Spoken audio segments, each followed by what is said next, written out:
Kayong mayayaman, makinig kayo. Umiyak kayo't maghinagpis dahil sa mga kahirapang darating sa inyo.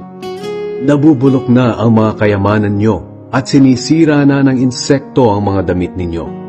Itinatago nyo lang ang mga pera nyo at hindi naman napapakinabangan. Sa mga huling araw, hahatulan kayo sa impyerno dahil sa pera ninyong hindi naman ginamit sa kabutihan. Sayang lang ang mga itinago nyo dahil malapit na ang katapusan ng mundo. Pakinggan ninyo ang reklamo ng mga manggagawa laban sa inyo.